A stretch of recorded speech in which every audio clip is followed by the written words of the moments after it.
гэж юм чинь бол ерөөсөө маш сайн ухаалаг эндэр юм байна. Эндээс үсээд одоо нэг улаан гэр тийм үү?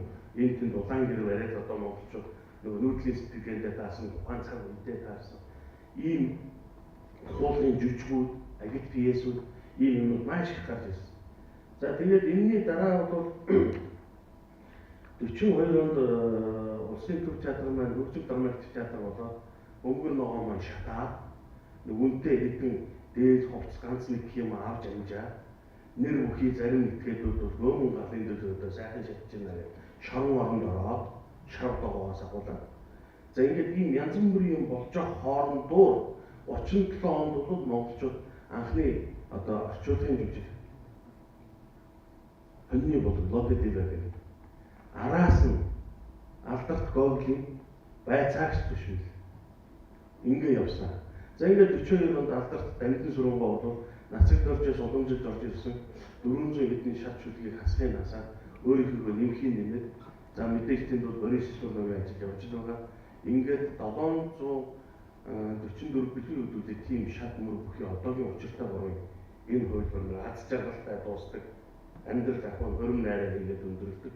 Энэ хөлбөр бол одоо энэ хийсэн янзаар өнөөдрийг хүртэл сонгодог Монголын үндэсний сонгодог дөөр болтлоо гэж хөгжиж дэвшиж явж иржээ гэж.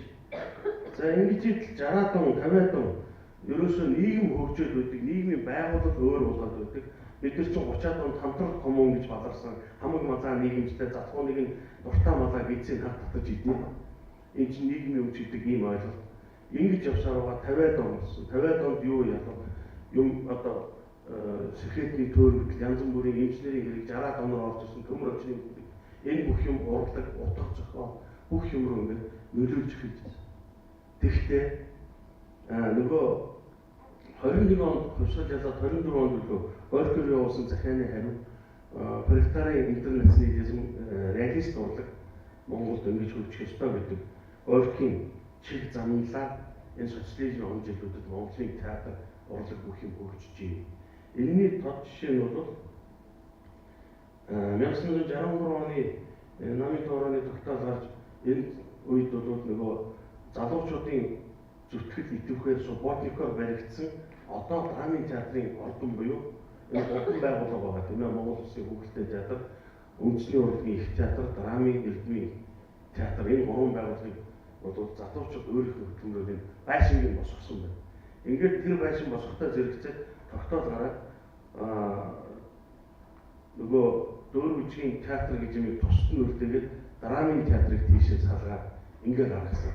Ер нь бол драмын театр бол бүх урлагийн эцэг толгой байгуулна гэж бодгийг та мэднэ.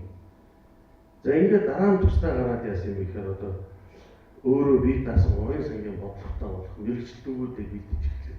Энэтэй зэрэгцээд одоо манай драмын хамгийн анхны хоёр ер нь бол Дувсан жамцуу анх явсан байдаг дайны дараа. Тэгээд дайны үеч байсан юм уу тэгээд очингуудаа би одоо гизээ архив байгаад Дувсан жамцуу материалыг олоогүй. Найруулагчийн дэглэмийн архивт бол Дувсан жамц гэж хүн ирээд фронт руу яваад улс төрийн ажилчин болоод утсан гэж байдаг байхгүй. Тэгээд аюулгүй тийм товчхон. Гэхдээ бас онцлог төр чинь ямар нэгэн их сурвалж мэдээлэл өгж л байгаа.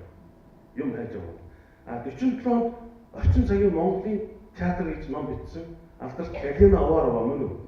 Уварова гэж хүн бол аюулгүй үнэтэй тэр номыг бидэрт ингэж үлдээсэн. Тэрэн дээр бол аюулгүй банаалын алдсан, онсон, тоо, моо, зарим судалгааны одоо ардын дуу, ардын жүжиг, зохиолуудыг хооронд нь хожиж утсан тэр чинь анх удаа Монгол дээр юу яасан хүн чинь бол Алт Жонсын зөндөө бий. Гэхдээ тэр номны үнэт зүйл нь бол бүр анх удаага энэ одоо бүр тэр народын шиг ардын тэр анхдагч үүсвэрүүдээс нь ахуулаад 47 он хүртлээ яасан бэ гэхээр энэ театрын түүхийг ингэж биежүүлж, баримтжуулж мөн үү одоо театрын хүний хувьд одоо энэ дүгнэлтүүдийг хийж үз ийм монголчуудын урлагийн бол ийм гэх.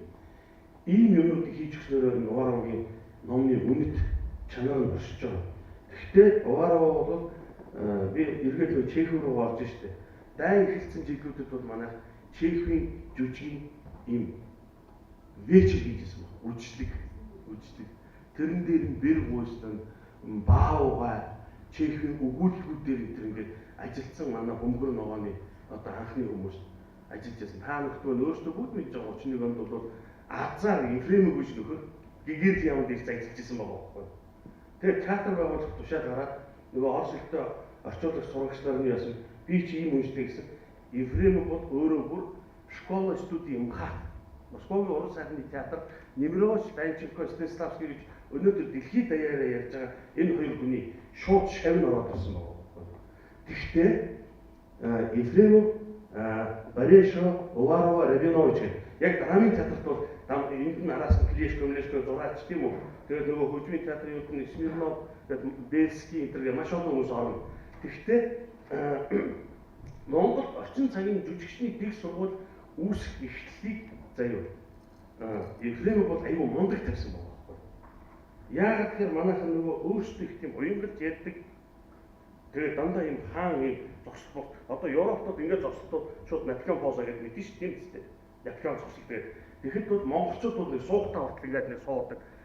Тийм Петр гэдэг юм одоо цагийн хэлээр ерөөсөө цаанаас нэг тийм заяасан юм нэг соён жест позуудыг авч идэг. Тэгээд тэр юунууд дээр нь үзлээ. Ефремов бол байж тээ. Үзүүлэх жүжигчний дэг сургуулийг аяг төлхөө явуулсан байна. Үзүүлэх. Аслан ирвэс адалхан тултыг одоо цагаан цэмүүд зарим тулт. Тэгтэл чинь 60-аад онд авсан, 70-аад оноод өгч байгаад авсан миний аав Улаанбаатарт бий гэжтэй тийм ээ. Тэрэн дээр цагаан цэмүүд одоо тэр цогтайжиг тэр зүгээр манаач өгөнтэй ачуулах юм. Гач юм гарч. Эний хүүхдүүд чи авчин аанд. Яг нөгөө Станиславский школа психология тийм сэтгэл зүйн театр дуугаа. Школа переживания дүрд өөрөөсөө амьдрах энэ чиглэл рүү орж ирсэн юм байдаг байхгүй. За энэний тод жишээ 64 онд өнөөдөр урдын гавь сэтгэлтэн тухайн цаг үедээ Вангны нэг ангийн өхөр Никитин гэж нөхөр ирээд Монгол улсын их сургууль 57 онд аваад 62 онд төгсгсөн. Монголын 18 аймагт зориулж бэлдсэн улсын бодлогоор бэлдсэн анхны 18 найруулагч анги байгаа. Мөнч төгссөн. Тэр нь бол одоо Эренцэн Норууга, Цорцолмоога, тийм ээ, Сугар багш, Мушваага энэ олон хүмүүс орно. 18 он бэлтгэсэн. Энэ хүмүүсийн бас 62 3 оны ажлуудад заяа. Эренцэн Норууга ихсэн байна шүү дээ. Одоо хорим жүжигч юм уу? Цорцолмоога ихсэн Баавга жүжигч юм уу? Бас Чехийн бүтээлүүд явсан байдаг байхгүй. Гэхдээ ерөөсөө ингэ Чехийн нөгөө том сэтгэл зүйн драмууд руу ерөөс орж ирэхгүйсэн. Энэ хооронд бол яг 50-аад он, 60-аад он амаргаан орчуулгаар янз бүрийн хүмүүс орчуулгаар анхны өгүүлбэрүүд нь тийм үү? Сэхэл зүр. Үгүй сэхэл зүр. Араас нь 6-р тасаг. За тэгээ саяхан одоо Чехов манайхан аюул их оролдоогүй өм цөм он жилүүдийг хайж нэг аваад ахаад өм цөм 10 хэдэн жил өнгөрч байгаа нэг барьж аваад ингэж явсан ийм автор бол Чехов. Гэхдээ өгүүллийн тал дээр бол одон хорлоо гэж юм бол Чехов маш олон хүүхдүүдийн өгүүлбэрийг орчуулад ингэтгэл болгоо гаргацсан байна. За дөнгөжийн цонхол өөрхийдөө хонгороо хитвч мөн Умаш гэх энэ нүгээр нь бас хоёр төвөр болгоод гаргацсан. Үндсэндээ бол Чехийн Монголд гарсан төврүүдийг ингээд өгүүллийн төврүүдийн тоолох юм бас л гарын 13 дотор багтана. За тэгжил одоо 64 онд Мушаа найруулагч театр шууд заяа. Вишнёвый сад Чехов авсан байна. Энэ тоорын цэцэл. 64 оны тавилт бол маш олон талаараа амжилттай болсон. Би энэ докторийн ажлыг хамгаалж одоо From гэдэг төмөртэй кассет гэж байдаг шүү дээ тийм ээ. Нөгөө ийм кассетын диктофон дээр бичлэг хийсэн надад 20 кассет байдаг байхгүй 90 минутын. Тэр 90 минутын 20 кассетны 90 минутын 3 кассет нь миний Мушвагаас авсан интервью ярилцлага байдаг байхгүй. Хоёр кассет нь болохоор цогцлон агчаас авсан кассет. Хоёр бичлэг бүтэн хуурц 10 үргүү. Тэр чинь би Никитин багш яаж ирсэн Вангийн ер нь яагаад давуу тал ашигласан байгаа байхгүй. Соёлын аманд байсан, сайд байсан, манган болов. Бүх талаа ашигласан. Тэр нь эцээдтэй Монголын урдыг ялангуяа тэр дундаа шинэ хөгжиж орж ирсэн дөөр, балет мөн үү, симфони урлаг, филармонийн том юунуудыг хөгжүүлэх цирк, хүүхэлдэйн театр. Энэ бүхэн рүү ингэж